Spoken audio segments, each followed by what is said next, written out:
Welcome to special focus. ప్రపంచ దేశాలకు కంటి మీద కునుకు లేకుండా చేస్తున్న కరోనా వైరస్ టీకా ప్రయోగాలపై హ్యాకర్ల కన్నుపడిందా? వ్యాక్సిన్ కోసం శ్రమిస్తున్న శాస్త్రవేత్తలు, పరిశోధకుల నుంచి ప్రయోగాల సమాచారాన్ని తస్కరించేందుకు యత్నిస్తున్నారా? ప్రముఖ ఫార్మా కంపెనీలు, వ్యాక్సిన్ పరిశోధకుల కంప్యూటర్లపై సైబర్ దాడులు జరిగాయా? అవుననే సమాధానమిస్తోంది ఐటీ దిగ్గజం మైక్రోసాఫ్ట్. వ్యాక్సిన్ కు సంబంధించిన విలువైన సమాచారాన్ని కొల్లగొట్టేందుకు రష్యా, ఉత్తర కొరియా హ్యాకర్లు ప్రయత్నించినట్టు మైక్రోసాఫ్ట్ సంస్థ తన బ్లాగ్ లో తెలియజేసింది.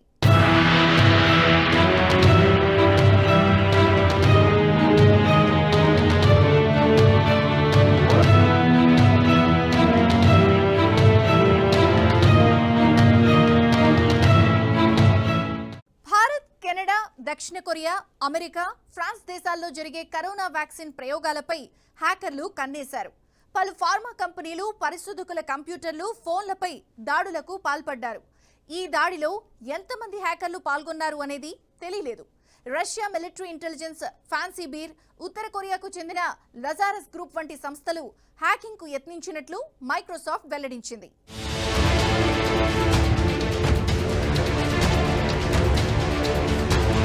వ్యాక్సిన్ పరిశోధకులు, ఫార్మా కంపెనీలు లాగిన్ వివరాల చోరీకి హ్యాకర్లు యత్నించారు.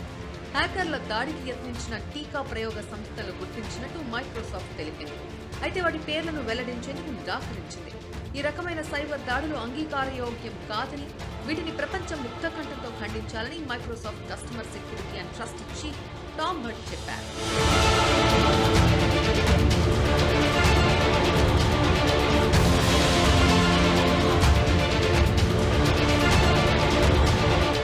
కొరియాకు చెందిన లజారస్ 2016లో, సోనీపై 2017లో వార్నాక్సైల్ రాన్సమ్వేర్ దాడికి పాల్పడింది. ప్రపంచ ఆరోగ్య సంస్థ ప్రతినిధులమంటూ తప్పుడు ఈమెయిల్స్ పంపి సమాచారాన్ని తస్కరించడానికి ప్రయత్నించినట్టు మైక్రోసాఫ్ట్ తెలిపింది.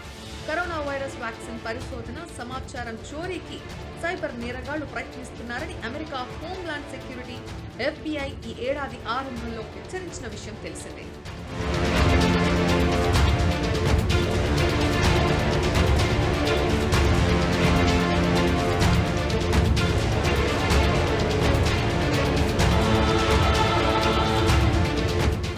కెనడాతో పాటు తమ దేశంలోనూ కరోనా వ్యాక్సిన్ పరిశోధన కేంద్రాల మీద రష్యాకు చెందిన హ్యాకర్లు సైబర్ దాడులకు పాల్పడినట్లు UK ఆరోపించింది.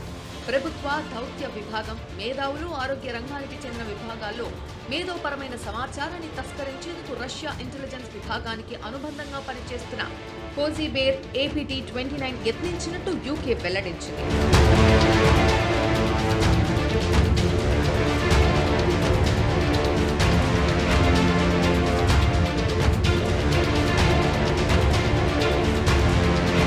హైదరాబాద్కు చెందిన ప్రధాన ఫార్మా కంపెనీ డాక్టర్ రెడ్డిస్ ల్యాబొరేటరీపై కూడా సైబర్ దాడులు జరిగాయి.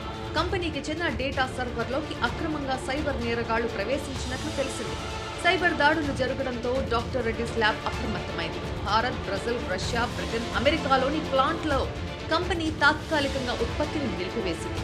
రష్యాకు చెందిన కోవిడ్ వ్యాక్సిన్ స్పుత్నిక్ పై భారత్లో 2, 3వ దశ క్లినికల్ పరీక్షలు నిర్వహించడానికి రెడ్డీస్కు DCGI నుంచి అనుమతి లభించింది.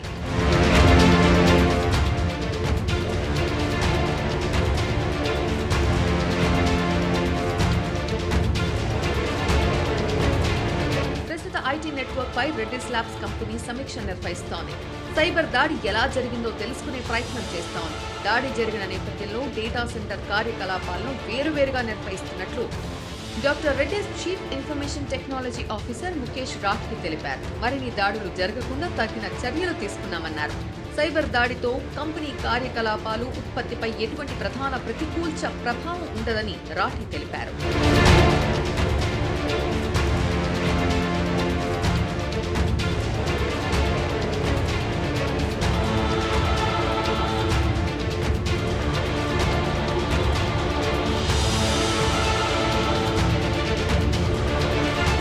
వ్యాక్సిన్ కోసం ప్రపంచవ్యాప్తంగా పరిశోధనలు ముమ్మరంగా జరుగుతున్నాయి.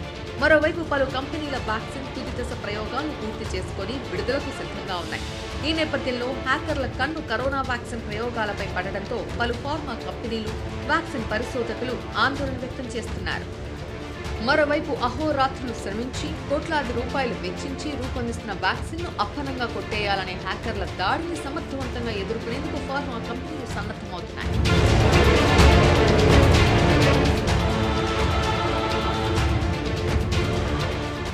ప్రపంచవ్యాప్తంగా కరోనా వైరస్ కలవరపెడుతుంటే మరోవైపు హ్యాకర్లు రెచ్చిపోతున్నారు. ఆ దేశం ఈ దేశం అనే తేడా లేకుండా సైబర్ దాడులతో పాల్పడుతున్నారు. హ్యాకర్ల లక్ష్యం ఏమిటి? ప్రపంచానికి సవాల్గా మారుతున్నారు. సైబర్ దాడులను ఎలా చేస్తారు? సైబర్ దాడులతో ఎలాంటి నష్టం వాటిల్లుతోంది? అత్యాధునిక సాంకేతిక పరిజ్ఞానం పెరుగుతున్నా వారిని ఎందుకు నిరోధించలేకపోతున్నారు?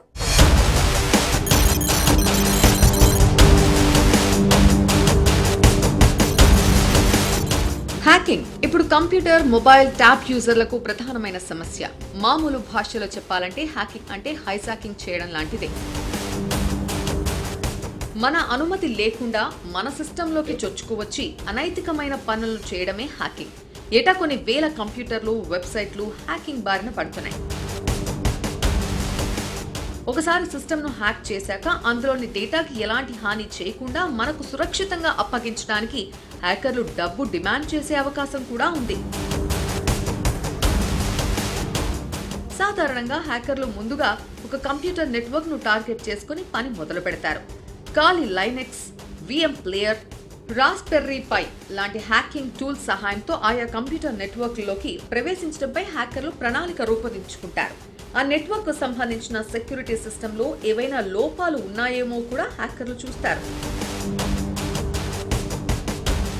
ఒకవేళ వెబ్సైట్ లేదా కంప్యూటర్ నెట్వర్క్ సిస్టమ్ ఎటువంటి సెక్యూరిటీ పర్మిషన్లు లేదా ప్రైవసీ లేకుండా పనిచేస్తున్నప్పుడు హ్యాకర్ల పని ఇంకా ఈజీ అవుతుంది. ఈ హ్యాకర్లలోనూ పలు రకాలు ఉన్నారు. వారిలో white hat, black hat, grey hat, green hat, blue hat, red hat, script kiddies పేర్లతో వారిని పిలుస్తారు. వైట్ హ్యాట్ హ్యాకర్లను ఎథికల్ హ్యాకర్ అని కూడా పిలుస్తారు. వారిని పలు కంపెనీలు నియమించుకుంటాయి. ఇక బ్లాక్ హ్యాట్, స్క్రిప్ట్ కిడ్డీస్ హ్యాకర్లు ప్రమాదకరమైన వాళ్ళు. ఆయా కంపెనీల వెబ్సైట్లోకి చొరబడి వారి విలువైన డేటాను సేకరించి సొమ్ము చేసుకోవడానికి యత్నిస్తారు. 2014లో సోనీ పిక్చర్స్ లక్ష్యంగా ఉత్తర కొరియా సైబర్ దాడికి పాల్పడినట్లు అమెరికా ఆరోపించింది. ఒక సినిమాలో ఉత్తర కొరియా నేత కిమ్ జోంగ్ ఉన్ పాత్రను చంపినట్లుగా సోనీ చూపించింది. ఆ తర్వాత ఆ సంస్థకు చెందిన అనేక దస్త్రాలు, సినిమాలు, ప్రైవేట్ ఈమెయిళ్ల వివరాలు లీక్ అయ్యాయి. కానీ ఈ ఆరోపణను ఉత్తర కొరియా ఖండించింది. 2017లో వాన్నా క్రై పేరిట హ్యాకర్లు చేసిన దాడికి 150కి పైగా దేశాలు వణికిపోయాయి. విండోస్ ఆపరేటింగ్ సిస్టమ్ ఆధారంగా పనిచేసే కంప్యూటర్ల వ్యవస్థపై వాన్నా క్రై విరుచుకుపడింది. షాడో బ్రోకర్స్ ఇదో సైబర్ గ్యాంగ్. అమెరికా నిఘా సంస్థ NSA నుంచి ఈ షాడో బ్రోకర్స్ ఓ సైబర్ ఆయుధాన్ని చోరీ చేశారు. మైక్రోసాఫ్ట్ విండోస్ ను వాడుకొని ఆ ఆయుధంతో ఎటువంటి కంప్యూటర్ను అయినా హ్యాక్ చేయవచ్చు. వాస్తవానికి ఎటర్నల్ బ్లూ పేరుతో హ్యాకింగ్ ఆయుధాన్ని అమెరికా భద్రతా సంస్థ తయారు చేసింది. ప్రమాదకరమైన బగ్ ను షాడో గ్యాంగ్ కంప్యూటర్లపై వదిలింది. దాంతో అప్పట్లో కంప్యూటర్ సిస్టమ్స్ అన్ని కరప్ట్ అయ్యాయి. ఇప్పటి వరకు షాడో బ్రోకర్స్ బయటపడలేదు. ఊహించని రీతిలో విస్తరిస్తున్న డిజిటల్ ప్రపంచంలో అంతే స్పీడ్గా సైబర్ కేటుగాళ్ల ఆగడాలు కూడా పెరుగుతున్నాయి.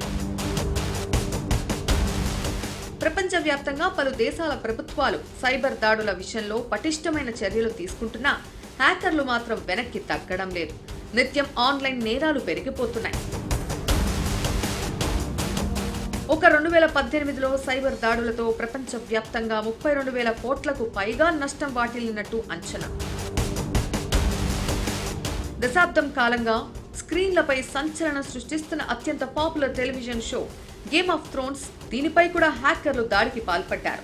ఈ షోకి చెందిన స్క్రిప్ట్లను, 1.5 టెరాబైట్స్ డేటాను మిస్టర్ స్మిత్ అనే హ్యాకింగ్ గ్రూప్ దొంగతనం చేసింది. డేటాను దొంగతనం చేసిన హ్యాకర్లు కంపెనీ నుంచి 6 నెలల వేతనాన్ని డిమాండ్ చేశారు.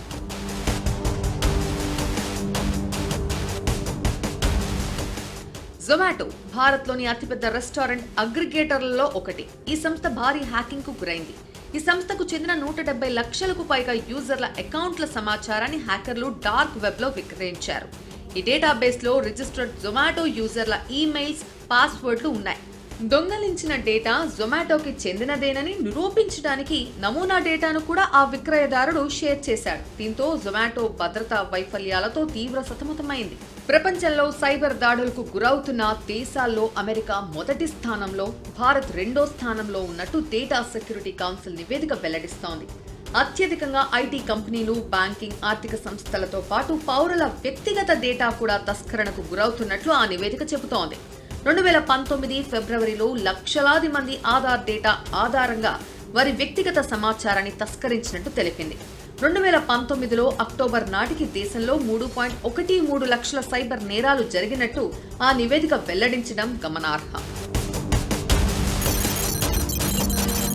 ఎక్కడో ఊరు పేరు లేని దేశంలో నుంచి మరెక్కడో ఖండాంతరాల అవతల ఉన్న దేశాల్లోనూ సైబర్ దాడులకు పాల్పడుతున్నారు కేటుగాళ్లు. ఆనవాళ్లు, ఆధారాలు కూడా దొరకకుండా హెచ్చరికలు చేస్తున్నారు. బాధితులకు ముచ్చెమటలు పోయిస్తున్నారు. సైబర్ సెక్యూరిటీ పోలీసులు కూడా కొన్ని సందర్భాల్లో వాళ్ల సవాళ్లను ఎదుర్కొనలేకపోతున్నారంటే పరిస్థితి ఎంత తీవ్రంగా ఉందో అర్థం చేసుకోవచ్చు.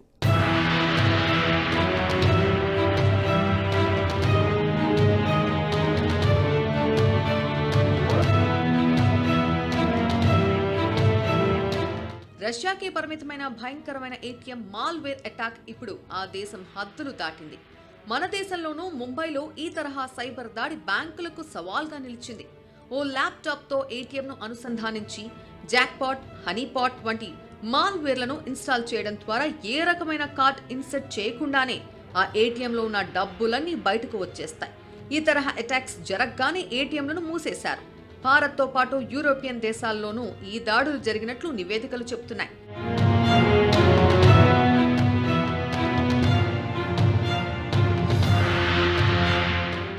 సైబర్ ఆధారిత పోర్నోగ్రఫీ ఈ ఏడాది కూడా సమాజాన్ని అతలాకుతలం చేసింది. మొబైల్ సంస్థలు పోటాపోటీగా ఉచిత డేటా ఆఫర్లు ఇవ్వడం, ఇన్నాళ్లుగా ఉన్న మొబైల్ ఫోన్లన్నీ ఇప్పుడు స్మార్ట్ ఫోన్లుగా మారిపోవడం విపరీత పరిణామాలకు కారణమైంది. బడికెళ్లే పసివాళ్ల దగ్గర నుంచి కాటికి కాళ్లు చాపిన పండు ముదసళ్ల దాకా పోర్నోగ్రఫీ అందుబాటులోకి వచ్చింది. ఫలితంగా పోర్నో సంబంధిత నేరాలు భారీగా పెరిగిపోయాయి.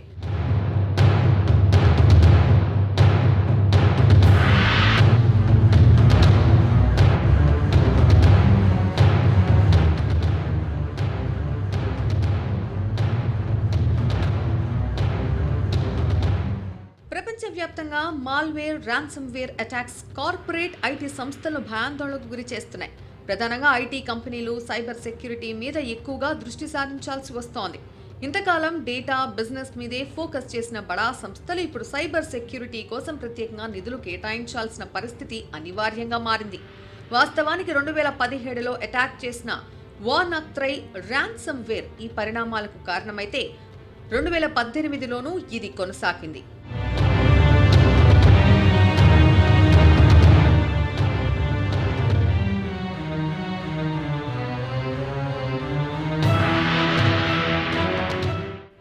బ్రిటన్లోని పలు ఆసుపత్రులు సైబర్ దాడికి గురి కావడంతో అక్కడి జాతీయ ఆరోగ్య సేవలకు పూర్తి విఘాతం ఏర్పడింది.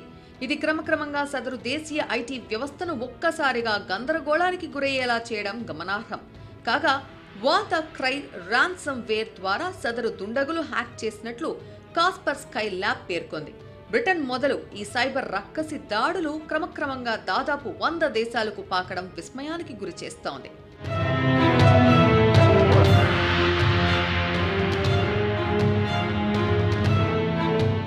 ఇటీవల హ్యాకర్లు మొబైల్ యాప్స్ పై కూడా దాడులకు పాల్పడుతున్నారు. యాప్స్ లోని లోపాల ఆధారంగా మొబైల్లోకి చొరబడి విలువైన డేటాను తస్కరిస్తున్నారు.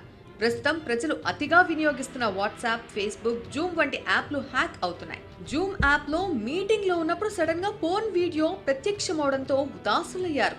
ఇలాంటి ఘటనలు తరచూ చోటు చేసుకుంటున్నాయి. కొందరు సైబర్ పోలీసుల దృష్టికి తీసుకువెళ్తున్నారు, మరికొందరు మిన్నకుండిపోతున్నారు.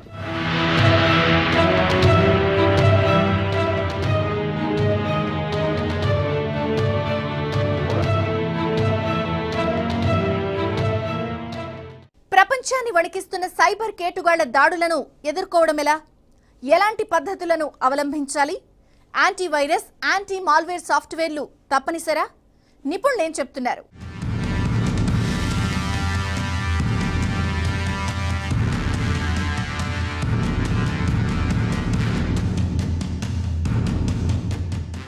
ప్రపంచవ్యాప్తంగా ఇంటర్నెట్ వినియోగం భారీగా పెరిగిపోయింది. కొత్త టెక్నాలజీ పరికరాలు, కొత్త మొబైల్ యాప్స్ వంటివి ప్రజల జీవితంలో భాగమయ్యాయి. షాపింగ్, వినోదం, ఆర్థిక లావాదేవీలు, డేటా స్టోరేజ్, చదువు వంటి అవసరాలకు ఇంటర్నెట్ ఆధారిత సాధనాలకు వాడడం సర్వసాధారణమైపోయింది. కరోనా సమయంలో ఇది మరింత పెరిగింది. ఆన్లైన్ లావాదేవీలు అధికమయ్యాయి. దీంతో మొబైళ్లు, కంప్యూటర్లు సైబర్ దాడులకు గురయ్యే అవకాశం ఉందని నిపుణులు హెచ్చరిస్తున్నారు.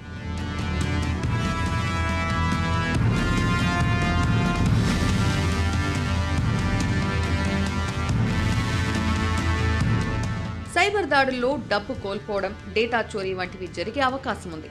ఒక్కసారి పోతే ఇక వాటిని తిరిగి పొందే అవకాశం ఉండదు.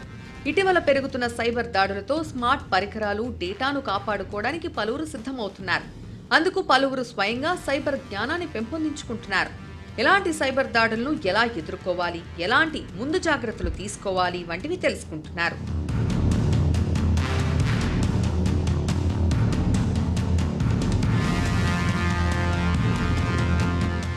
సైబర్ దాడులపై పలు కంపెనీలు అప్రమత్తమయ్యాయి.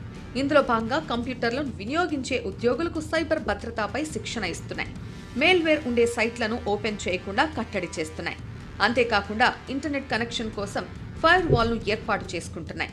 సమర్థవంతమైన యాంటీవైరస్, యాంటీ స్పైవేర్ సాఫ్ట్వేర్లను ఇన్స్టాల్ చేసుకుంటున్నాయి.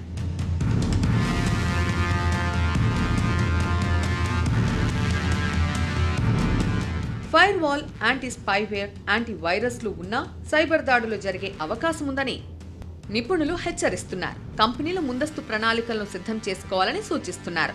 ముఖ్యమైన డేటాను ఎప్పటికప్పుడు బ్యాక్ కాపీ చేసి తీసి పెట్టుకోవాలని చెప్తున్నారు. ఇలా చేయడంతో సైబర్ దాడులు జరిగినా ఎలాంటి నష్టం వాటిల్లే అవకాశం లేదంటున్నారు.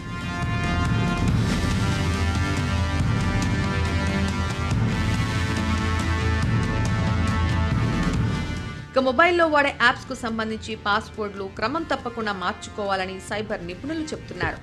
ఓటీపీలను ఎవరితోనూ పంచుకోవద్దంటున్నారు. మొబైల్లో అవసరమైన లింకులను ఓపెన్ చేయడంతో ఇబ్బందులు పడే అవకాశం ఉందని హెచ్చరిస్తున్నారు.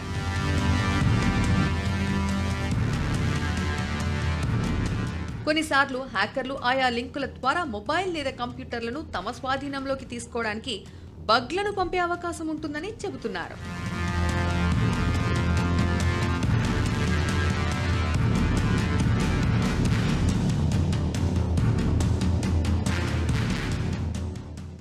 Fire wall, anti spyware, anti వైరస్లున్న సైబర్ దాడులు జరిగే అవకాశం ఉందని నిపుణులు హెచ్చరిస్తున్నారు. కంపెనీలు ముందస్తు ప్రణాళికలను సిద్ధం చేసుకోవాలని సూచిస్తున్నారు. డేటాను ఎప్పటికప్పుడు బ్యాక్ కాపీ చేసి తీసి పెట్టుకోవాలని చెప్తున్నారు. ఇలా చేయడంతో సైబర్ దాడులు జరిగినా ఎలాంటి నష్టం వాటిల్లే అవకాశం లేదంటున్నారు.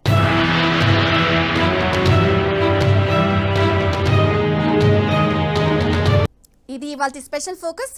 చూస్తూనే ఉండండి ABN.